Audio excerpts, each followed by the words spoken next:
Dobroveče vam želim i dobrodošlicu na predposljednji program trećeg dana četvrtog internacionalnog festivala književnosti Bookstan.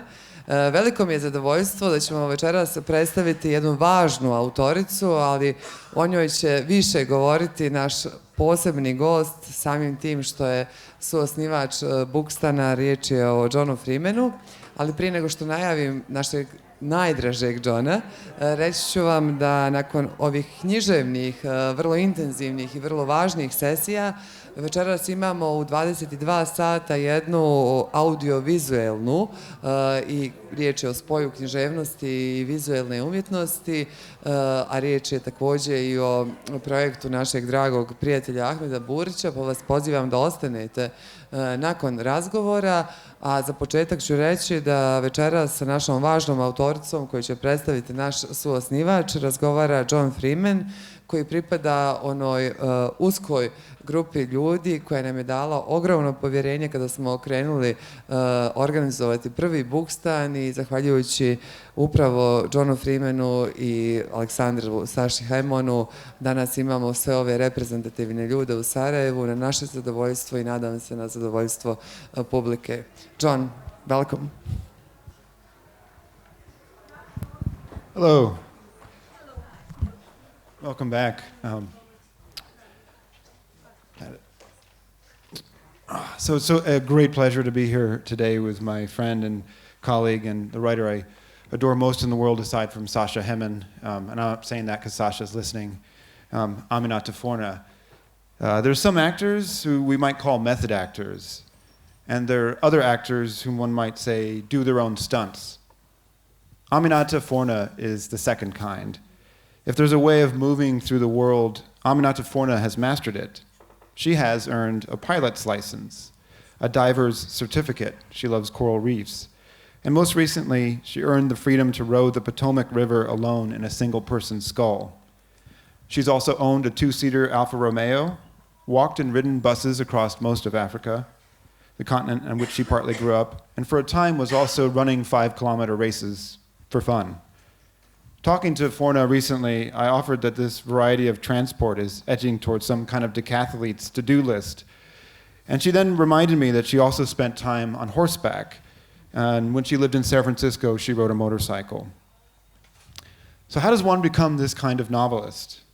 Well, take a girl, maybe a girl of 3 or 4, and let's imagine her playing with a stick. There she is on the ground, this girl, placing that stick in front of a column of ants, watching them crawl to it and then around it. At 3, this little girl is probably learning something about the phenomenal way that living things adapt. And now let's take this girl, and let's say her father runs a free health clinic in Sierra Leone.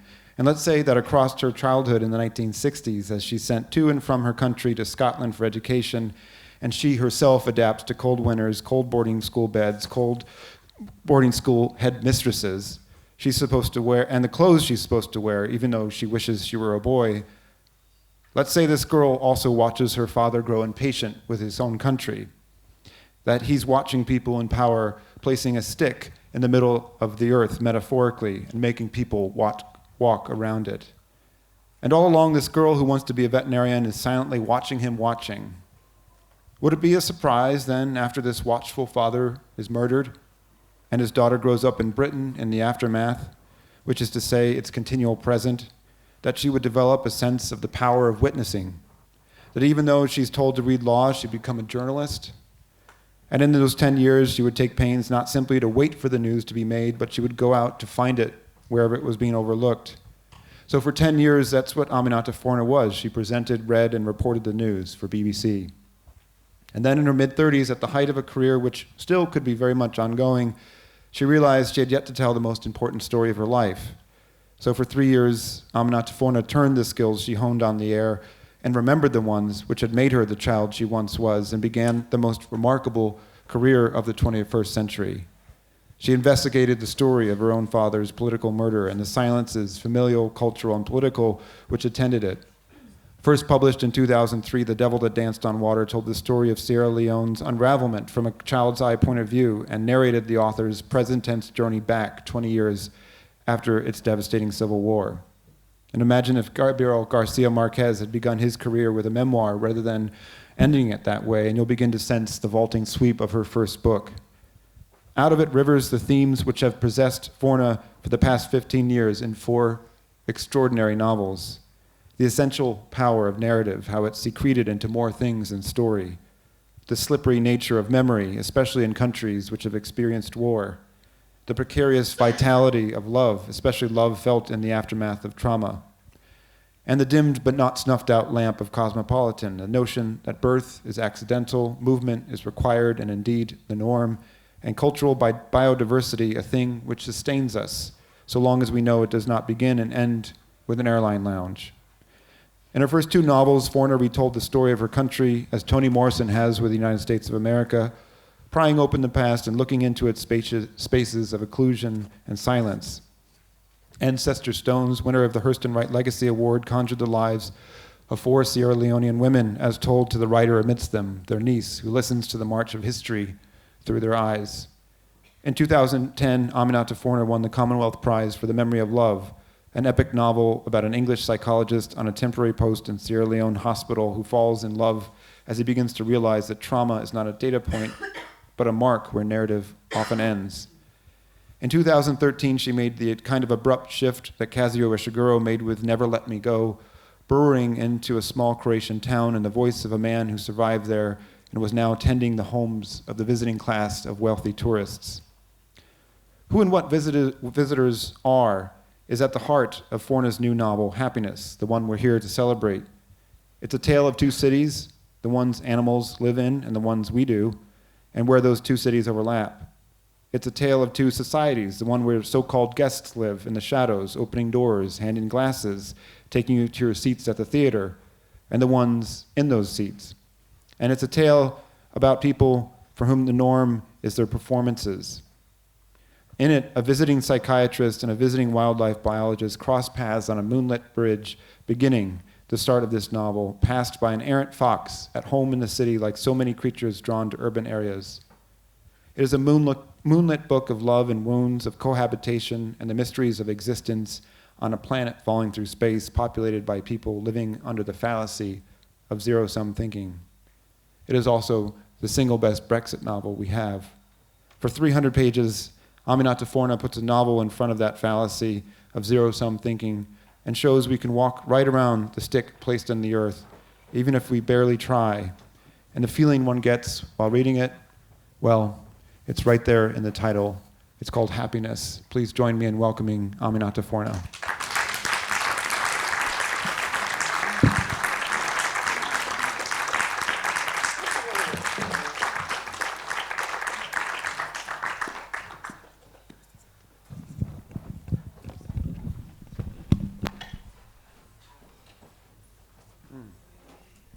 All right, let's get going. So I'm going to start just simply with Prognostication in case anyone wants to buy lottery tickets. Because this novel, begun in the mid-2010s, did quite a bit of predicting of Brexit. There's also a cameo of my own terrible president, who's immediately diagnosed by the key psychiatrist in the book as suffering from hypomania. Is there anything else you'd like to predict while we're all here together tonight? I'm not sure. Actually, that cameo appearance, which in America they ask me, and by the way, thank you very much for being here, and I'm delighted to join you. That cameo appearance by a man who is mayor of London and would seem to be very much like the now president of America, who wasn't then elected, is actually a mashup of Boris Johnson and your president. So in fact, there's a prediction. Boris Johnson was then Mayor of London and now could quite possibly become the Prime Minister of Great Britain. So this book has 2 main characters. Attila Asare, who's a psychiatrist who works in the trauma ward of the hospital in Sierra Leone, is at the heart of The Memory of Love, your second novel, and an American wildlife biologist, Jean, who's in London. She's recently divorced. The 2 collide on this bridge, as a result of this fox moving by them. And among many other things that's in the book, both Jean and Attila are studying the English in different ways. And at one point, Attila, who begins the book by going to the theater, has another thought, and he says that he constantly watches the English enacting a conception of Englishness still heralded and sacred in some quarters. And I wonder if you can talk about that kind of anxiety of Englishness that he's looking at, and the ways that this novel tilts the gaze towards the English. I think that observation of Attila's then goes on to describe the English as a nation of Miss Havisham's. And you know who Miss Havisham is, the character in a Dickens novel who doesn't get married but lives forever with her, the crumbling ruin of her wedding feast. And I mean, I'm a baby of empire. Forgive me if you were here this afternoon and I talked about it, but I am the creation of empire. My mother is Scottish and my father is from Sierra Leone, and they would not have met but for the creation of the British Empire. And when people ask me, how did your parents meet? I could say, well, they met because my father was at university in Aberdeen. But sometimes I say they met because of the Berlin Conference of 1873. Or was it 1876? I always get that confused. But because that was when Africa was carved up and Sierra Leone became a British protectorate, and flow forward 100 years when Sierra Leone and other countries are attaining independence. Many students went to Britain for the purposes of scholarship. So that was really how my parents met. And of course, Scotland was a colonised state as well. So I'm twice over the product of colonisation. So it does always seem to me, and thank you very much for saying the English, not the British, it does, if you live in a country that has been colonised, where there is still any kind of Englishness left over, be it in the people or be it in the legacy, you see that Englishness is a kind of performance, that when the English went out and colonised these places, there was a performance of Englishness, because empire required a belief on the part of the foot soldiers that it sent out that it was exporting an idea of civilization, and the idea of civilization was gin and tonic and tea and many other things. But there was a performance of Englishness, and as England has lost its empire and loses more and more of it, quite possibly Scotland reasonably soon, but loses more and more of its empire, I see that this performance of Englishness becomes more and more honed. And you see it with the expat community overseas. I mean, I don't know if any of you have been to Kenya, but if you see it absolutely in the expat community in Kenya, and you see it also in anywhere that's been colonized, and Sierra Leone is one of those places. There's a performance of Englishness, and it goes into recreating those sort of superficial elements of what constitutes a culture. And I see it even when I'm in the heart of London, that you go to certain places and there are these items like badger brush shaving, badger hair shaving brushes. I mean, who uses those? Nobody. But they have these, and the footwear, these men's velvet sandals and brightly coloured sweaters and checked trousers. And there's this performance of Englishness, which, and I do know some people who actually do this on a day-to-day basis, but it's also kind of become a thing that tourists are attracted to as I go to England to see Englishness. And of course it's all epitomised in the Queen, who does it very well, but also knows she's doing it. That's a quite fascinating thing about the royal family. They also know they're doing it, so there's a sort of interesting kind of self-awareness about it. And I think it's a form of melancholy, and it's a form of loss, that performance of what once was, like Miss Havisham. You have the very nice line in the book where nostalgia is what? Dressed up in finery? Lost, dressed up in finery. Yeah. My girlfriend's half English, and she lives in New York, and there are several English publishing professionals who can do quite a bit with simply the accent alone, but they tend to also play up Englishness so much. The Englishman in America is a phenomenon on its own. Waistcoats, it's terrible, and everyone says, "Oh my God, the guy must be brilliant. He must be absolutely brilliant." But this book is lovely for many reasons, and one in which that Attila has come to London to give a talk at a conference on trauma in civilian populations, which has been his specialty. Jean's there studying the foxes who are overrunning London, although that's become a kind of hysteria among London residents, that the foxes are going to take care of the landscape, they're going to eat children, they're going to steal your cat. Attila discovers upon arrival that someone he considers to be a niece has kind of gone missing, and it turns out that she's been, what is the word for it? When she's been informed on, it starts with a D. I now have a brain freeze the minute you say that. She has been. We'll get it. Basically, she's been denounced. Denounced. Which I think might be useful to talk about before we get into the book, because it's the kind of action produced by anxiety, which is sort of the silent brutality one of the silent brutalities around which this plot revolves. Yeah, Denunciations. You lived through a war. I lived through a war. And at one point, when I was writing about the Sierra Leone conflict, I started reading about the French, the occupation of France by the Nazis during the Second World War. And France had at that point decided to release a lot of the letters that were written by French people to the Nazi commandants who were in charge of certain districts. And there had been quite a long conversation about whether they would or whether they wouldn't. And what was revealed when the French government eventually decided that they would release these documents was the kind of level of denunciation that neighbours would turn on neighbours over really minor things. What it meant for the person who was denounced was that you could end up dead. Right? You could end up being executed. You could end up being considered to be a spy or a member of the resistance, and you could be killed. And actually, when you looked at the petty level of these denunciations, it was really shocking. And this was the whole reason that the French government had not wished them to be released, because well, you can imagine, diplomatic and political reasons.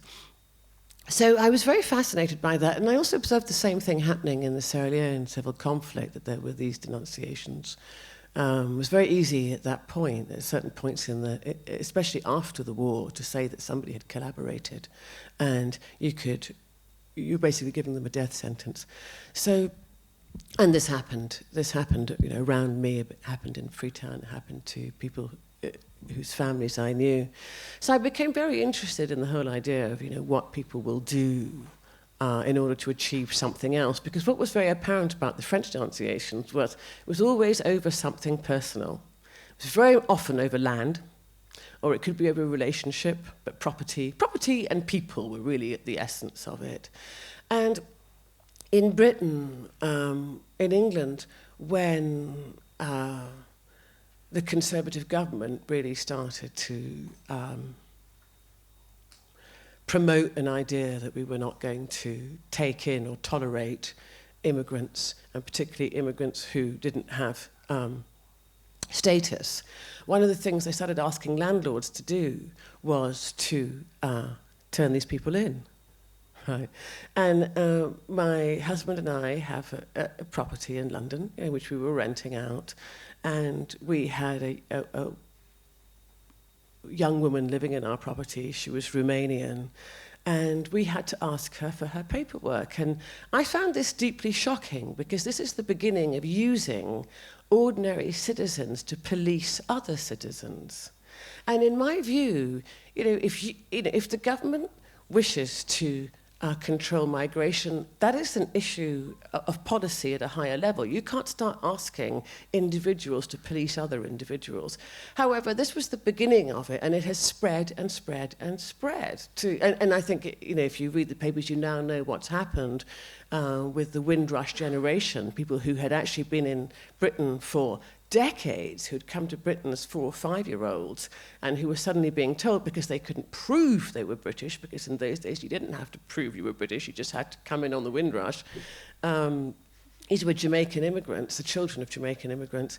And these people have been, I wouldn't even say repatriated, patriated, because they didn't know their countries, the countries that they had left as children.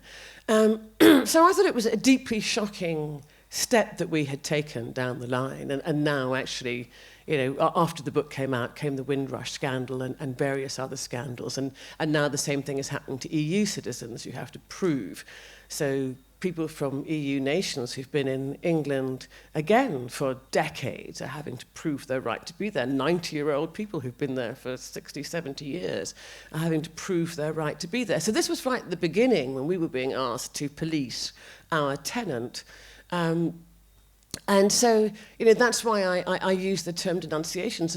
And actually, even then, there was already the beginning of that corruption of denunciation, whereby, I imagined it, and around about the same time it all began to happen, property prices in London are so sky high that if the way I imagined it happening, and it has in fact happened, is if you want to get rid of a tenant, all you have to do is say, well, they couldn't prove their paperwork. And you've immediately created a problem for them. So this was the imagined scenario that I gave to a young woman in Britain in the novel Happiness. And she is in fact there illegally, but in the time it takes her to prove that, other things have begun to unfold. Yeah, Kamala Shamsi, who was here a couple of years ago, was the person who reminded me that when she was Home Secretary, recently former Prime Minister Theresa May was among the most aggressive in trying to push out people living undocumented or illegally. And in Britain, they sent vans around London with saying, if you can read this and you're here illegally, go home. And even Nigel Farage said, that's a bit much. So this has actually been going on for some time, which I suspect is partly why you were so able early on to predict the way Brexit would go. But to go back to the book, Attila is there. He meets Jean on the bridge. He's a wildlife biologist. She's studying foxes. He's there to talk about trauma, and then he discovers that his niece has gone missing, and what has happened to her. And her son has also gone missing, but because there's some problems, he's now in a different system than she is. And so he sets out to try to find her. And then he also cobbles together a group of people who are going to help him find her. And I wonder if you could talk a little bit about that, because they too are watching the English, in part because they are carers, they are the doormen, they are the street sweepers. There's a Bosnian street performer who performs in front of South Bank covered in silver paint in the book. And there's a kind of network amongst them that builds very quickly. And I wonder if you can describe that. Well, I have an idea that I've learned to encapsulate, because people ask me, and I've learned to encapsulate it. I call it reversing the gaze. Right. So the gaze has, in literature, in theatre and cinema, has always been pretty much in one direction, from the West out.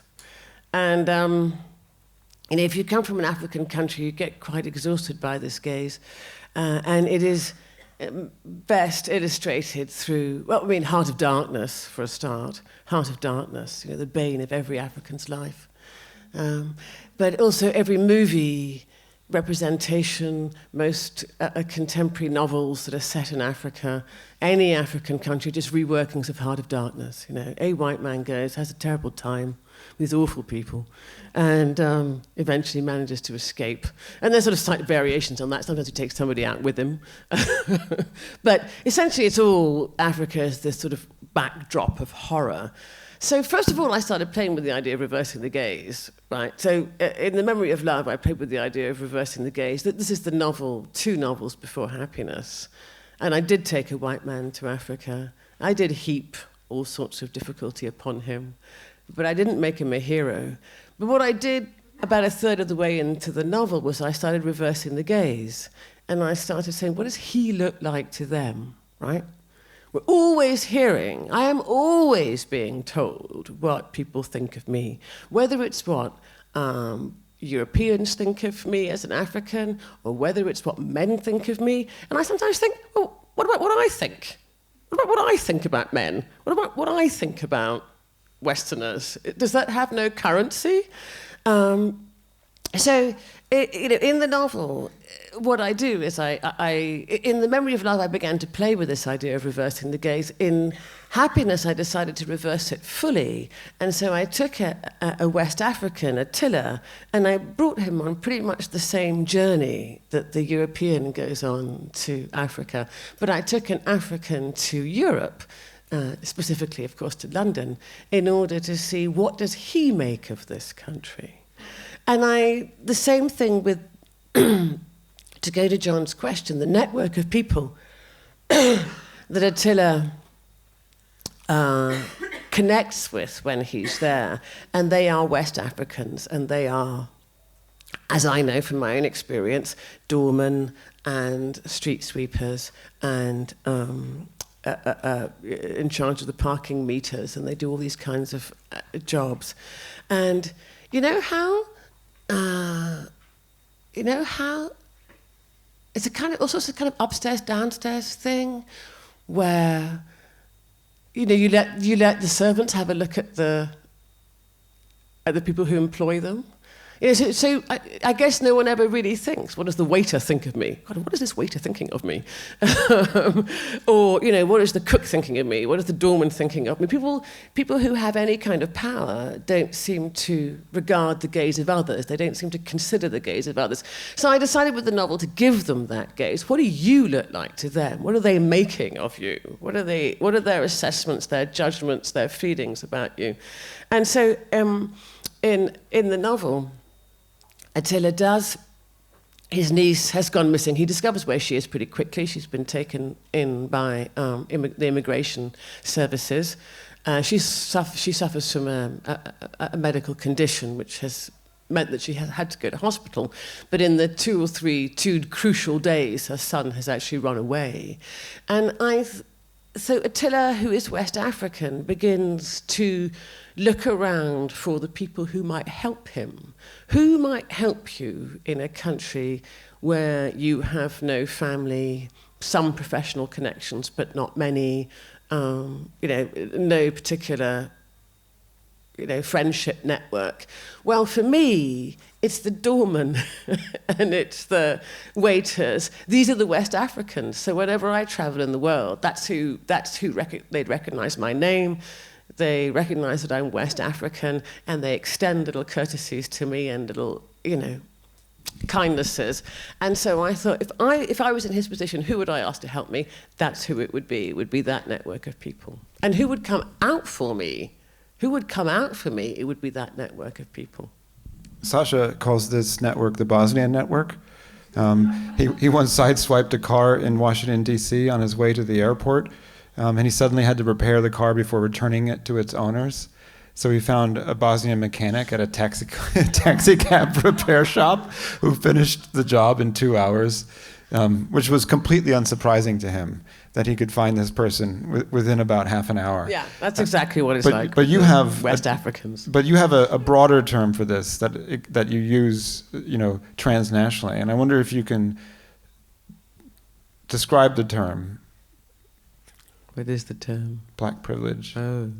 Because so often we might be out together, and someone will come over, and this happens in the novel, and we'll refill my wine glass halfway up, and she'll get hers to the brim. Well, it depends where you are and what the context is. Okay, so it depends where you are and what the context is. And the scene with Attila did actually happen to me. I was at a very posh literary do in London. It was in one of those big guild halls, these 18th century, 19th century guild halls. And I walked in and I realized that I was the only person of colour apart from the waiting staff. That is not unusual. And we all sat down at tables, and writers drink quite a lot. You may or may not have observed this. Anyway, everybody was drinking, and at some point the drink stopped, and people wanted more wine. And what happened was, every time a white person, well, anybody else, asked for wine, the waiter would come and he'd go,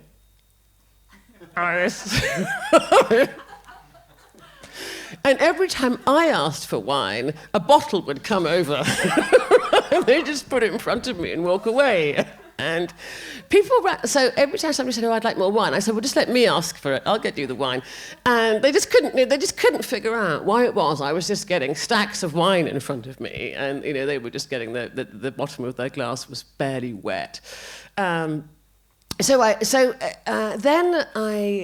actually these people weren't West African particularly, some of them were, but it was just kind of, I was one of theirs, I was the representative on the floor and they were going to look after me.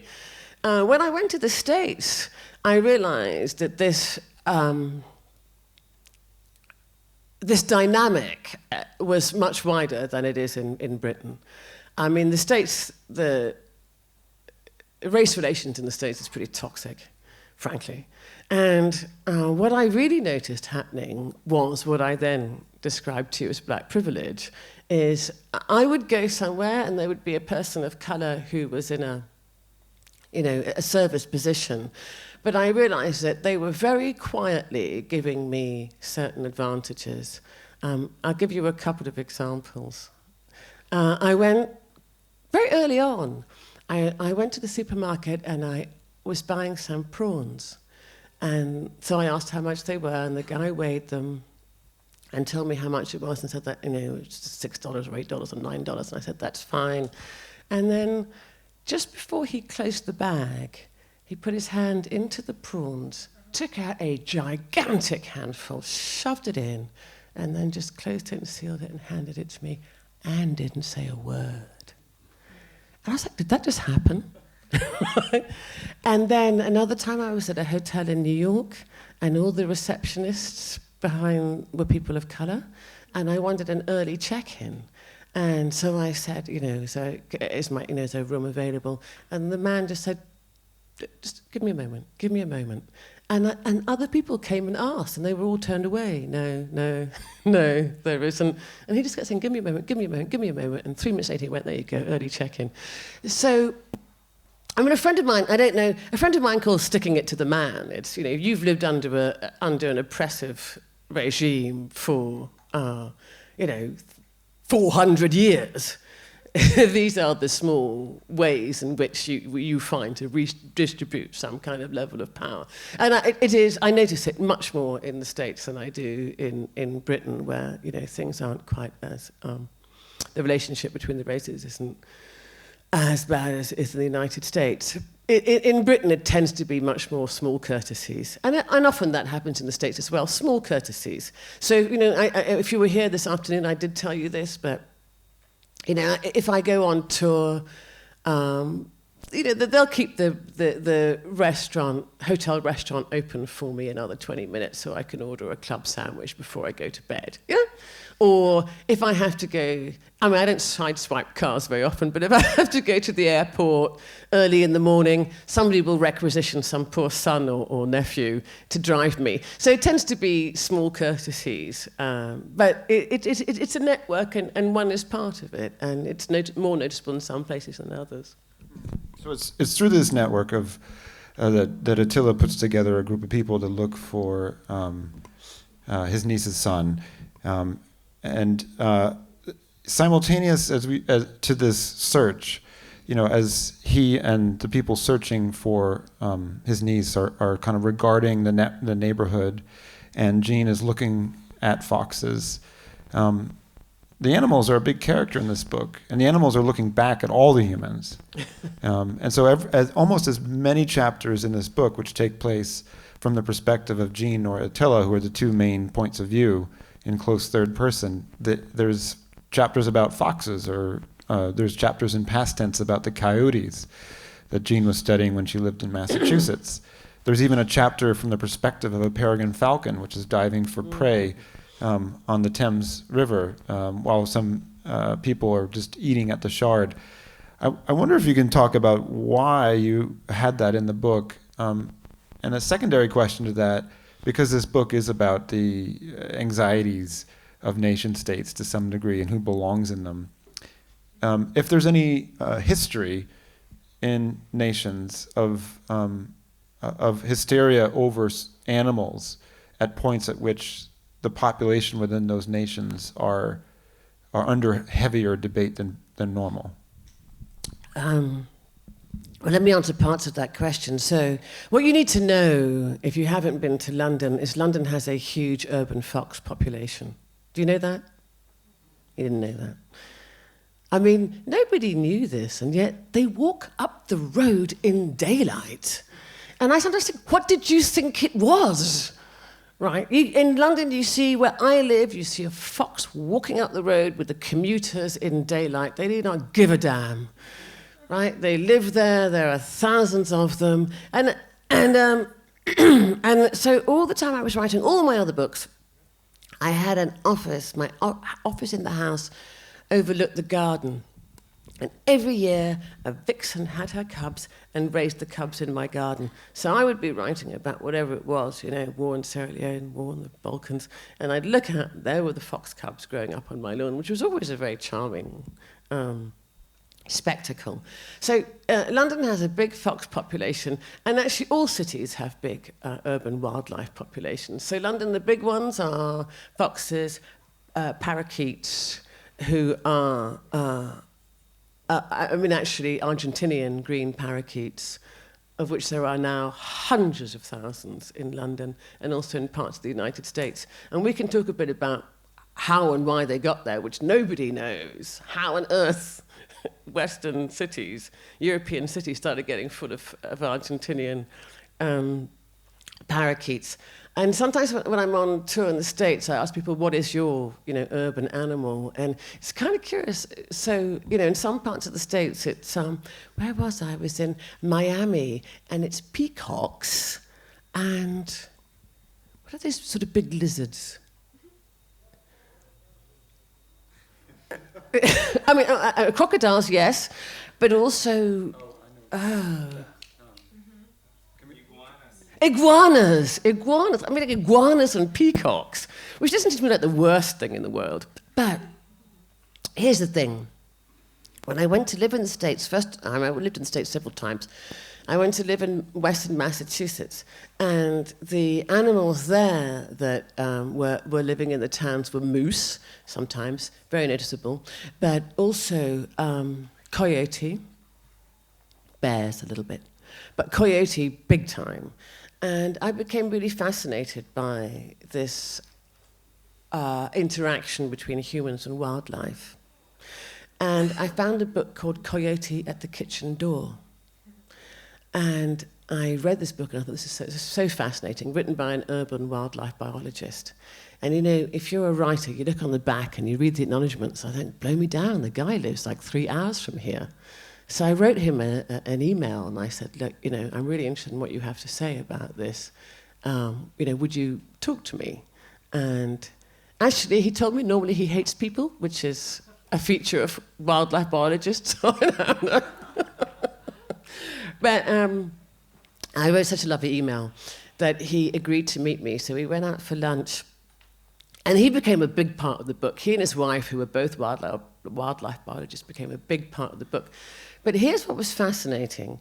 He described, there are two ways of describing human-animal interaction in cities. One was animal-human conflict. And the other one was animal-human coexistence. And the two ways of describing it, which depending on where in the debate you stood, were quite fascinating, right? The wildlife biologists used animal-human coexistence. It's like, you can't change this. You cannot change the nature of a fox. You cannot change the nature of a coyote. And the thing about coyotes and foxes, which is so fascinating, is they are winning, right? They're winning. The coyotes are winning. He told me that if you live in Chicago or you live in Boston, you are never more than 200 meters away from a coyote, but you never know it, right? So they live hidden from human sight. So this seemed to me a rather fascinating metaphor, really, for the way that city life is structured. And several people have said to me, interviewers, and it came up again today, the people we never see. And I thought, but I do see foxes, and I do see doormen, and it all depends where you're looking and what you're looking at. And so what I wanted to do was turn London on its head and say, okay, here are all these different aspects of city life that you're not, that a reader might not look at the city that way. But just to flip it over and say, here is the narrative of the city as told by the doorman, the visitors, the children, the disenfranchised, or the less well-off, and the animal population. Here's a way of looking at a city that's completely flipped inside out. So Jean is, as I mentioned, a wildlife biologist, and I wonder, you spent, as you mentioned, some time with this guy, and there's some people locally to where you are now in D.C. that you spent time with who know about deer. I spent time with deer, actually. Yeah. Tell me, what was the way the deer looked at you the other day? Where I live in Arlington, our urban wildlife creature is deer, deer. I mean, and sometimes I can drive down my road and there's a stag, it's an enormous stag just walking down this suburban street towards me.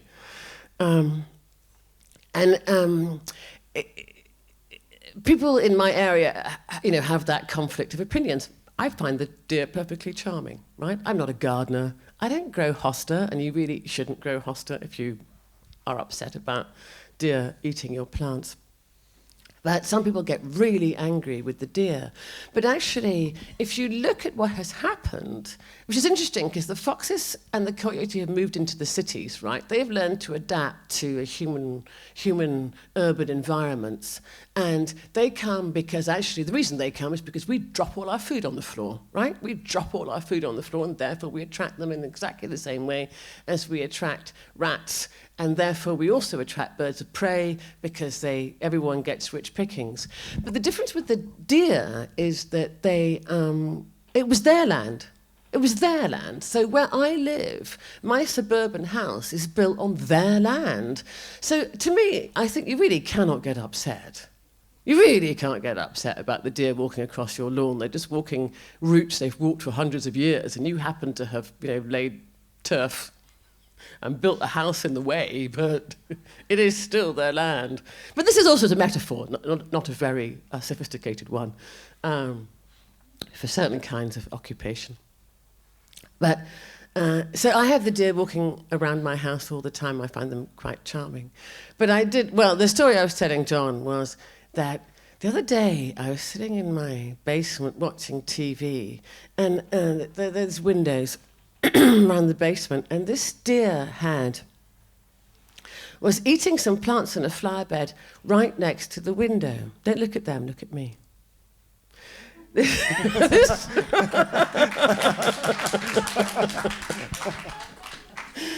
This deer was eating these plants right by the window. So in fact, the deer was like an inch from the window. Its nose was an inch from the window. So I said to my husband, no, look, there's a deer. So I drew the net curtain, and I looked at the deer, and we were an inch away from each other on the other side, and it took the deer a second to notice, and it suddenly went,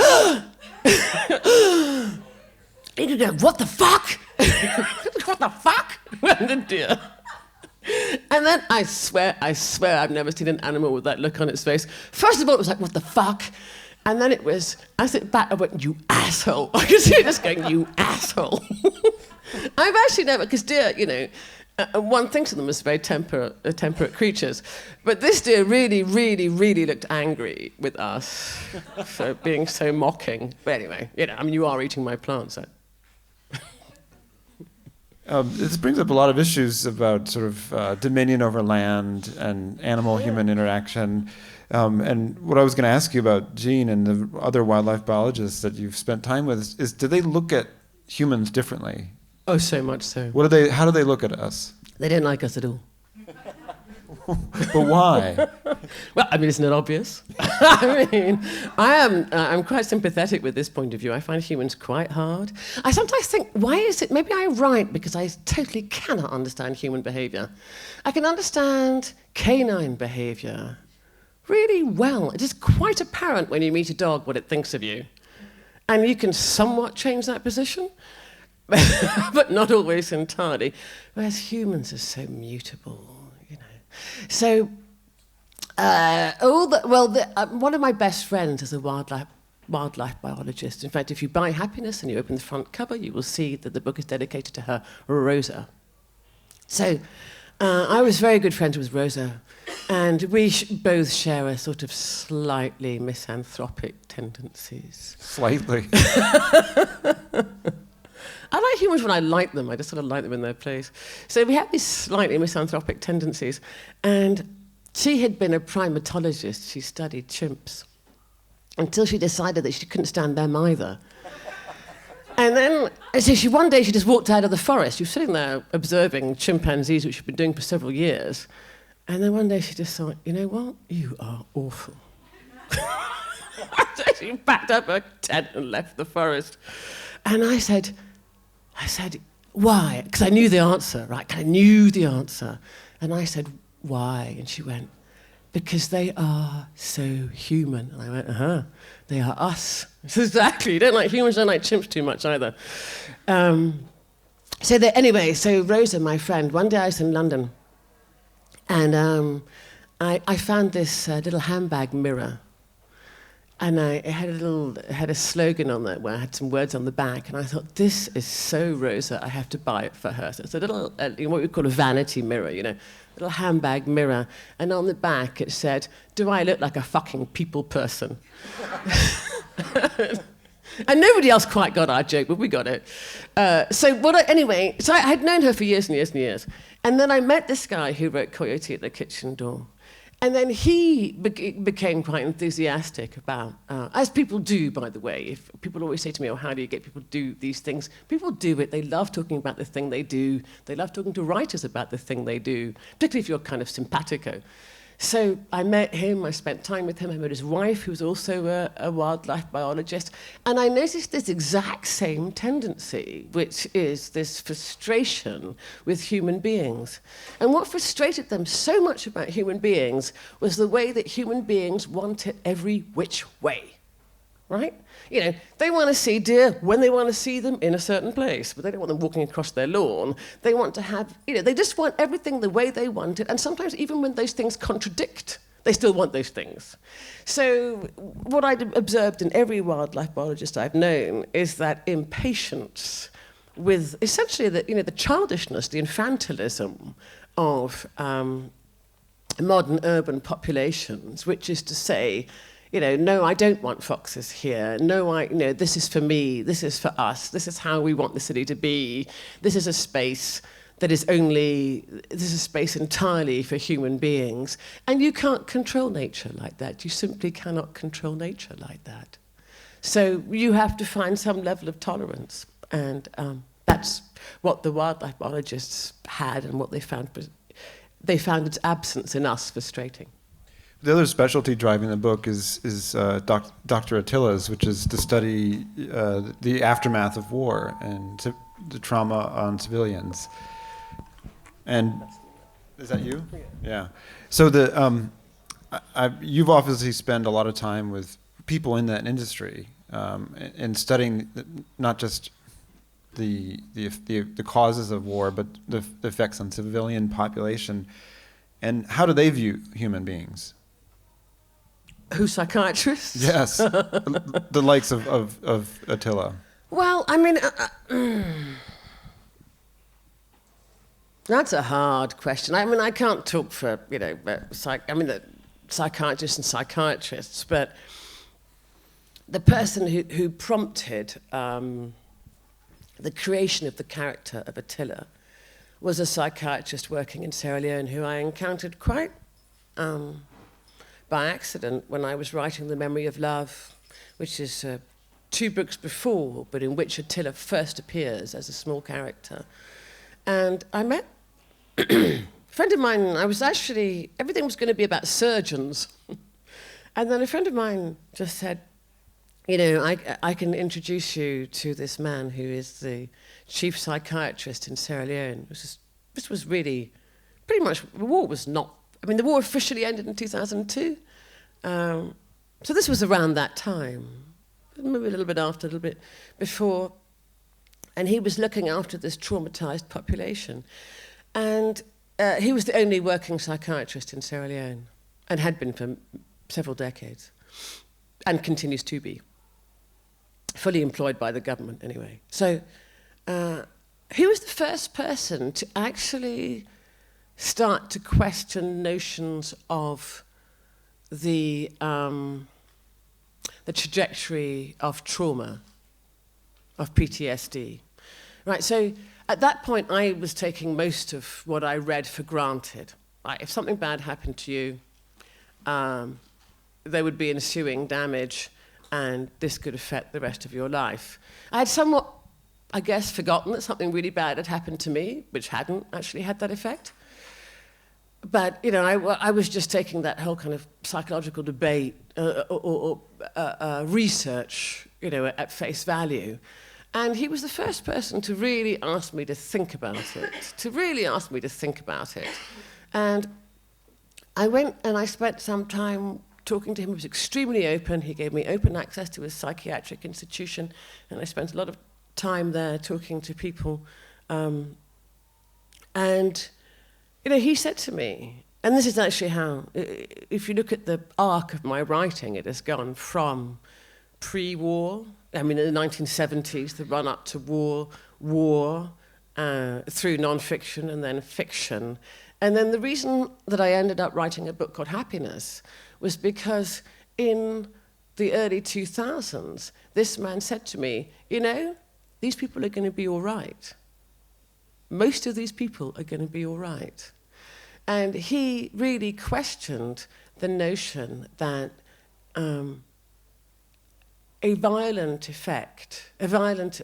episode or suffering necessarily caused damage. He said everybody will suffer, but suffering and damage are not the same thing. And that Western psychologists insisted on treating suffering and damage as the same thing. Right? If you suffered, you were damaged. And actually, listening to him way back then and then watching actually the way that the whole therapy industry has gone, it has reached full throttle, whereby actually in the Western world now, any kind of suffering, people are so terrified of any kind of suffering, terrified of their children enduring any kind of hardship, because the received wisdom is that hardship or suffering is going to damage you or your child, and therefore your child will never achieve happiness.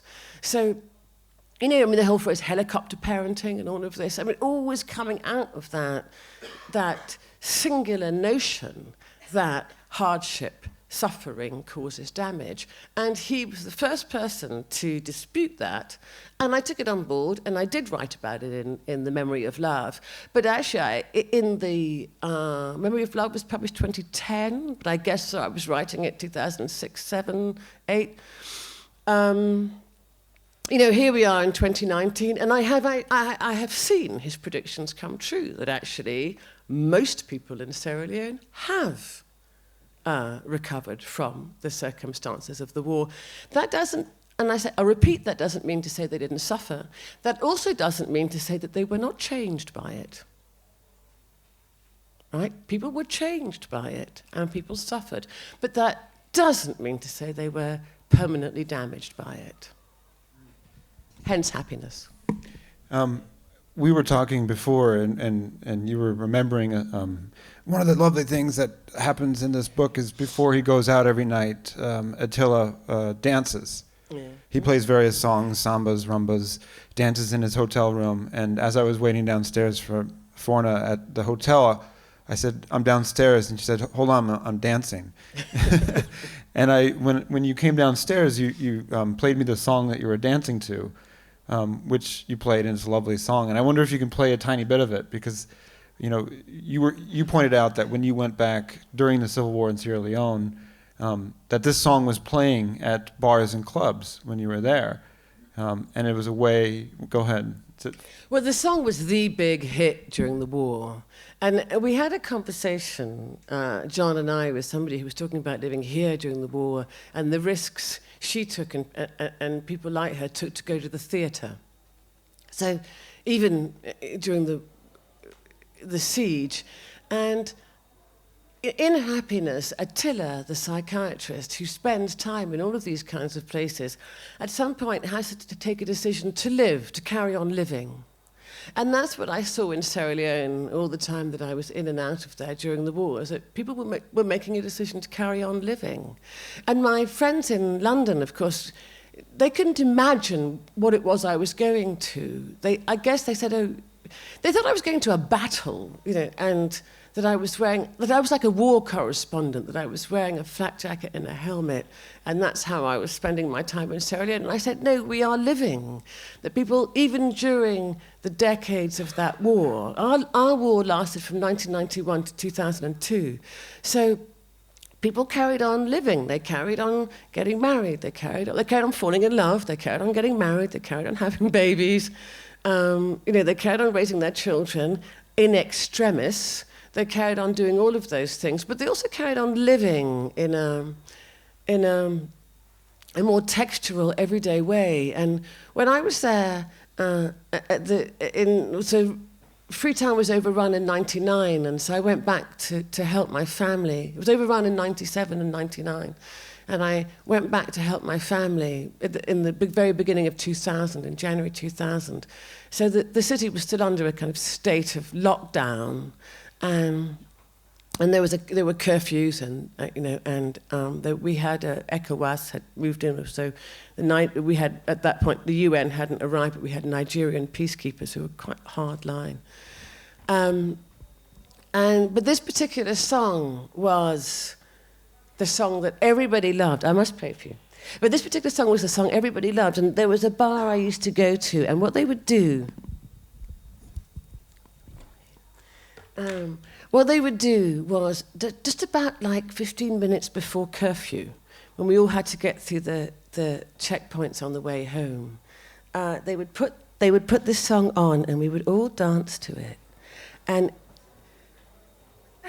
I went trying to find this song. I remember going round to all the guys with their bootleg tapes on the side of the street. And I kept singing it, and I've got a terrible voice, but I kept singing it until somebody said, I know what song you're talking about, I've got it, and sold it to me. So eventually I had it, but this is the song we all used to listen to. And actually somebody wrote to me the other day who'd been in Sierra Leone during the war as well. And he wrote to me and he said, I'm listening to Congo Mama, and I knew exactly what he meant and what it brought back. Hang on, let me play it for you.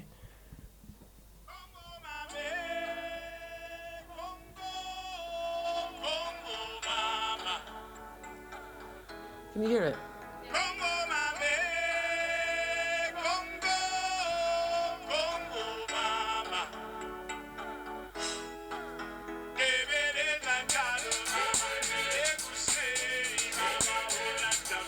I just feel like dancing immediately.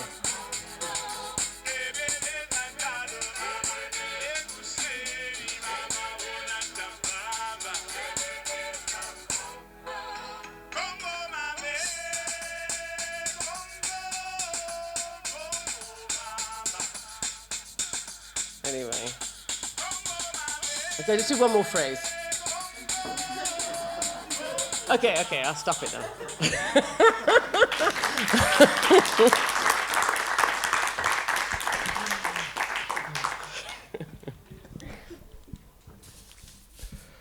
I have danced with AMINATTA FORNA, and she's a great dancer. But one of the things that you do, you tend to often, when you need to, make the best of a situation. So she lives in Arlington, Virginia, which is the back bedroom of the CIA, the FBI, the National Security Agency, and most of the security state of the United States government. And you work out at a gym with men who probably work at or are affiliated with those agencies. And you were describing to me recently how the gym is full of a lot of masculine tension. And do you want to tell the audience here what you were able to do to the gym? Well, you think I do. I think I'm followed around by a sort of disco, but I am. So I work out in this gym, and all the guys there, they're Secret Service and FBI. And actually, they're really fascinating to listen to. Sometimes when they start talking about a case, or you get a lot of inside information. But they're all there. And a lot of them work also at the Pentagon, so they're soldiers too. And I work out. I don't really like to work out. I really just exercise so I can eat and drink more. And that is my entire purpose for being there. But these guys are sort of fanatics. And I have a personal trainer, otherwise I really wouldn't do anything. And he's a guy, an African-American guy with dreadlocks. And so quite early on in our relationship, and the reason I still work out with him, is that he realizes that I just have to have a play tape, right? I just have to have a play tape. And I haven't quite got the nerve to play disco at a high level in the gym with all of these FBI and CIA and generals, sergeants and colonels. But he does, you see. He does. So we always have our mixtape on, and on it starts. And so the other day I was in there and I put on the music, and we're always kind of talking about, these guys okay with it? And he goes, it's fine. I go, are they sure they're okay with it? Now I can't remember I know what it was I had on, right? So I was working out, and then I Will Survive, Gloria Gaynor, came on. Right, Gloria Gaynor, I Will Survive, came on. And so it starts, and then something happened. It got interrupted. I think he got a call on his phone. So the song started, and it turned out that one of the CIA or FBI or soldier people was singing loudly, I Will Survive. Gloria Gaynor. And so everywhere, and he was going, I won't sing. But anyway, he was. And I said, oh, no. And I said, the music's gone. And everyone was going, put it back on, put it back on, put it back on. I mean, I think music has got this wonderful effect. It's got this wonderful effect on people, and it had this wonderful effect on them, even in the state that your country is, and my current home is. I Will Survive. Actually, really. Yeah, you have to laugh about it. I'm going to ask you one more question, and then maybe you have one or two for Aminata.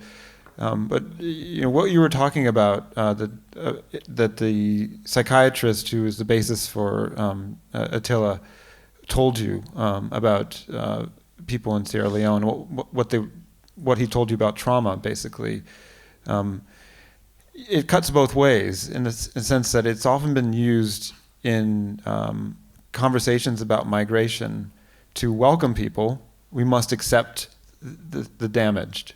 Out of sort of social responsibility, but it also is often used to not let people in. How could we possibly take in these damaged people? They might be dangerous if things backfire. And it feels like over the course of the book, that double-edged vision of what trauma does to migration and how it's talked about reveals itself in the population in England and in America, where half the book takes place, with something that might be called white fragility. And I wonder if at the end of our conversation you can talk a tiny bit about white fragility in the context of migration and domesticated use of the word trauma, as you described a little earlier, trauma being, you had a bad breakup versus something far worse. And the way that it has become a kind of accelerant politically in the conversations that are happening in Britain and America. Because if anyone suffers from white fragility, it's Donald Trump.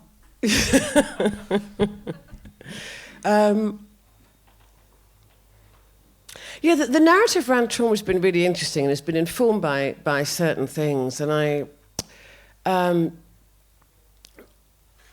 think one of those things which I'll get out of the way quite quickly is the law, right? That if you can prove damage, you can exact from whoever you're suing for whatever they did, sideswiped your car, you can exact greater amounts of money. So lawyers have had their part to play in extending the concept of damage. But I think that the part that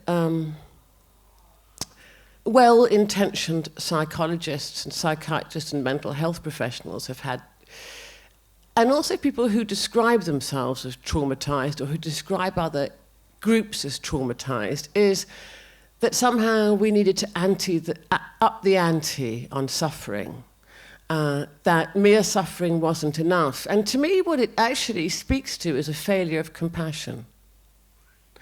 So if I suffer and nobody cares, if I say that I am traumatized, will people care more?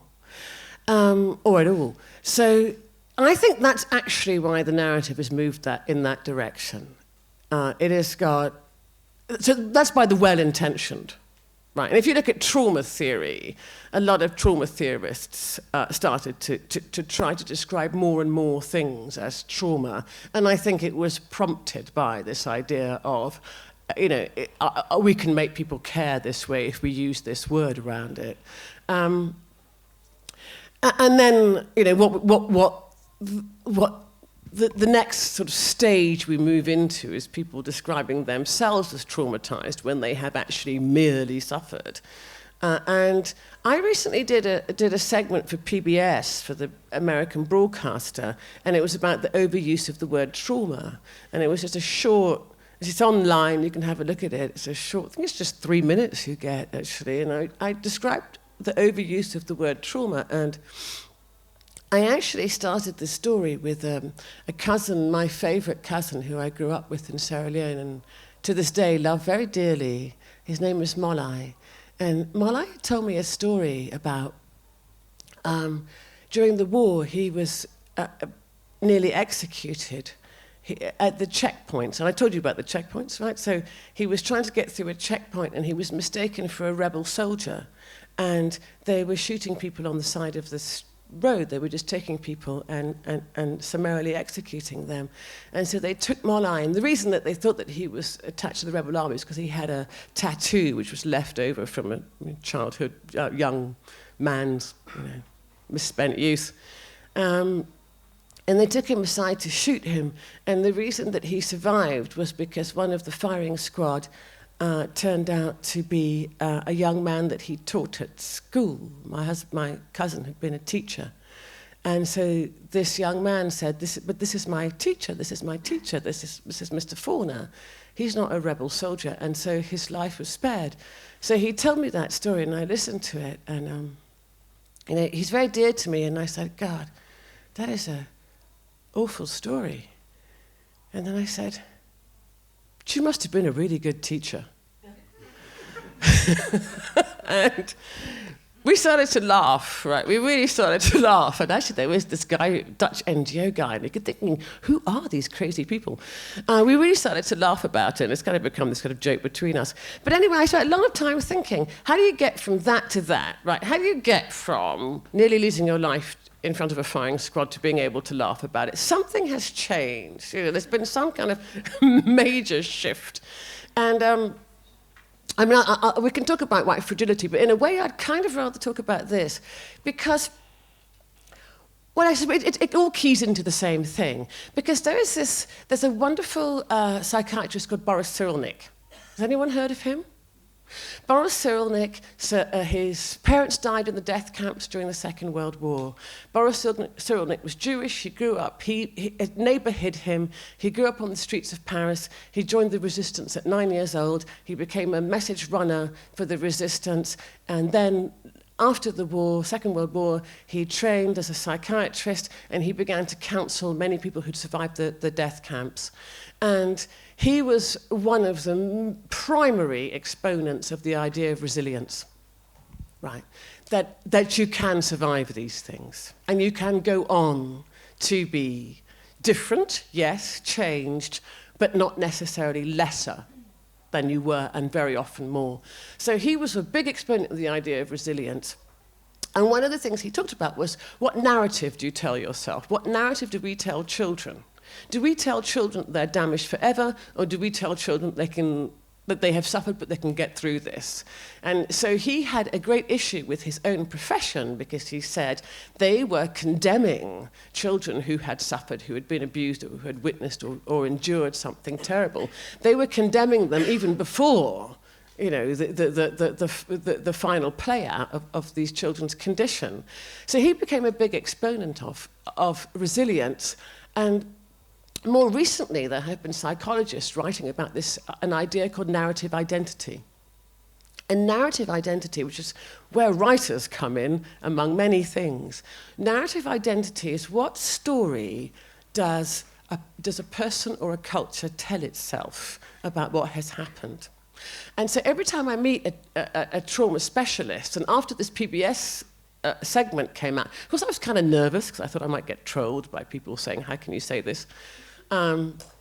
Every time I met a trauma specialist, I'd ask them, what do you think of it? And they said, thank God someone's saying it. It is just not the same thing. I deal with genuinely traumatized people, and it is not the same thing. You know, being kicked out of university, failing your exams, these are not the same thing. And I asked them, you know, when you come across people who are resilient, what are the elements? And one of them is humor. I mean, go to an African country, you'll find humor in spades. One of the things is humor, the people you have around you. There's the one unquantifiable, which is temperament. Some people just are naturally. But the other big thing is narrative. What is the narrative that you are being told? What is the narrative your society is telling itself about what it has endured, right? And that is that's the changeable element, right? What's the narrative that's being told? And that when the narrative that's being told is essentially, you are not damaged forever, you know, you can survive this, you will survive this, there are ways, then that produces a completely different outcome from a society that tells people who have suffered, oh my God, you're right, life is ruined. And I would notice so often, if you read British and American newspapers, when something happens to somebody, they say, my life is ruined, my life is over. And that's the narrative that keeps being repeated. So in a way, trauma can almost start reproducing itself. Starts what they call looping. It actually starts to produce the very result that you don't desire. I think at this point, I'd like to open it up for questions to see if anybody has one from the audience. I have more that I could ask you at this point. But is there anything that someone would like to ask? Aminatta is about to get her PhD, so I almost called you Dr. Forna. But I'm professor. Okay, okay, Professor Forna. Would anybody like to ask Professor Forna a question?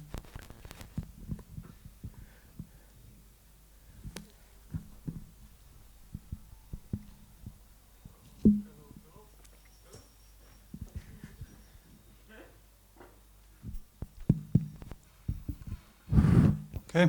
How much do you think that people who tell these stories, these narratives, really are conscious of them? And maybe does this unconsciousness make it even easier for the looping and for the reproduction of maybe trauma as well, but maybe also like accentuation of differences between the groups who were between together at war and stuff like that. Thank you. Yeah, so if I understand your question correctly, you're talking about mental health professionals and how they are repeating that narrative of damage. For the general folk in between themselves. The general population. Yeah. I think there's a twofold thing. You know, sometimes you sort of parallel strains of the same thing happening. I actually, when I think about people I know who have really endured potentially traumatizing situations, they tend not to want to be seen that way. Right? They don't want to be seen as victims. When I encounter people who have, particularly in the West, people who have suffered, but it isn't, in my view anyway, potentially traumatizing, they tend to wish to embrace the narrative. So that to me is sometimes quite a tell. Right, which isn't to say that there are not genuinely traumatized people. Of course there are genuinely traumatized people, but somehow people's relationship with the word itself is quite indicative. So I think that, you know, it's twofold. I think the media has massively overused it, sometimes without understanding the true context. So sometimes when I'm talking to somebody and they say, well, you know, it was completely traumatizing, I say, do you mean it was terrible, or do you mean it was traumatizing?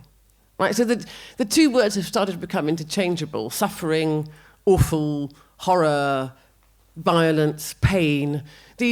Trauma has come to embrace all of those words. So I think that what we need to do is recreate the language of trauma and use the word trauma quite specifically to describe people who are traumatized, and to reserve the rest of the words, suffered, you know, endured, pain, for the other kinds of hardship. But I think what's happened, it's also a linguistic thing, is that the two words have become interchangeable. And part of it also is because, you know, the way that doctors, medical doctors, describe the impact of a physical trauma. You know, if you get hit over the head by a baseball bat, they'll describe that as a traumatic impact. So, you know, actually, even in medical terms, there's a sort of slight conflation of them. So, you know, as a writer and as a person who likes language, I would really like to see these two things separated so that we don't start to conflate all of them together. Because I think, and this is what the mental health professionals who wrote to me said, is that it is removing resources and energy from the people who really are traumatized and really need it. Has that answered your question?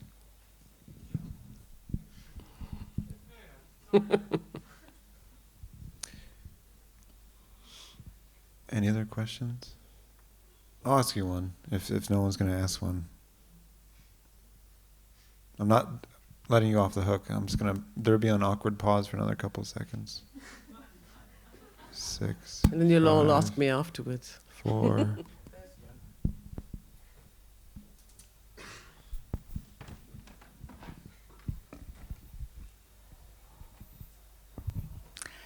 Good evening, and thank you very much for these wonderful panel presentations. I don't like to speak into microphone, but what I would like to follow up is on this song. And what struck me, actually, the idea that came to me, is it in Africa, dancing a kind of religion, what might be seen in Western societies? So kind of replacement for that spirituality. Well, I wouldn't say it's a replacement for the spirituality. And Africa's, of course, a huge place. But in West Africa, and you know, in Sierra Leone, I don't know if the Nigerians dance that much, actually. But anyway, in Sierra Leone, it's part of it. You know, it's part of the whole expression of spirituality, dancing, and you know, one sees the resonance of that with African-American spiritual churches. That it's part of it. But I don't think that's what was going on there. I think people were just disco dancing. They were just at a nightclub drinking beer and dancing. I'll ask you one last question. Because as you notice, listening to Aminata, not only is she brilliant and funny and very thoughtful, but she's an extraordinary oral storyteller. Hemanesque almost. And I'm just curious where you learned to tell stories, if you have any idea about that. I know we've talked about literary influences and going to school in Scotland, you read Latin American writers, and we, I'm not interested as much in that. I'm interested in who you grew up with or spent time with, even as a journalist. You're an excellent storyteller, in the sense that, often you're at dinner and someone floats an anecdote that has no ending at all. There's no beginning, middle, and end. There's no punchline, and you think, what are you doing? I could do that better. I've spent thousands of hours with you, and you've never floated a dud. So I'm just curious, where does this come from? Or do you have any idea? Yeah, that is a question I have never been asked. Yeah. I mean, I could give you make up an answer about growing up with an oral culture, but that's not it. Is it adaptation? Is it? Mm-hmm. I mean, because in my experience, the two of the worlds you grew up in is sort of boarding school, quite ruthless, BBC, incredibly ruthless. You have to constantly have your wits about you, and I'm curious if it was if you see it as an adaptation or if you think it might be. Well, I mean, when you say boarding school, and because I was thinking about this, I was sent to boarding school at 6, and I endured it in this small penal colony until I was 18, because I was sent from overseas, and what we did used to do was after lights, we weren't allowed to, we weren't supposed to talk, but so what we would do was talk, and I used to tell stories. That's what I used to do. I used to tell stories. And I think it's because I was the overseas girl, so there was a small contingent of students who came from overseas. And we always had the cachet of having the most exotic stories beyond anybody else. So the earliest I can remember starting to tell stories was entertaining the girls at my school with these stories of this world that I came from. And the only way I could tell them as a kid, I couldn't abstract. I couldn't, abstract from them. I would simply tell them as they were. And so I guess, as they had happened to me, as the years tick by, I've always found telling stories a much more effective way of communication than anything else. And so when I went thinking this, mistakenly, I went into the BBC and became a journalist after my parents made me read law, which I was just terrible at. So I went into the BBC as a journalist thinking, oh yeah, well, I can continue to do this thing which I think is effective. And then discovering that in the BBC, what did they do? They flattened every story, they told every story the same way. So actually, this is where you all come in. Because when I was at the BBC, your war and my war were contemporaneous. So this is the early 90s. And the Western media was covering the war in the Balkans and totally ignoring the war in Sierra Leone, right? Totally ignoring the war in Sierra Leone. And then when they did cover the war in Sierra Leone, they just said, oh, here they go again. Right? Whereas the war in the Balkans had been covered in fairly minute detail. And pretty, as far as any of these things go, very good detail. And in Sierra Leone, it was just like, oh, here we go again. And it was mischaracterized in all sorts of ways. So actually, I quit the BBC overnight. I thought, not only are you not telling the stories, number one, when you do tell the stories, you tell them in totally the wrong way. You don't understand any of it. So, yeah, I left the BBC overnight in 1999 and decided to write The Devil That Danced on the Water. And the rest is history. On that note, I'm so glad you did. It's been lovely talking to you. Copies of Happiness are outside, translated into Bosnian. AMINATTA FORNA.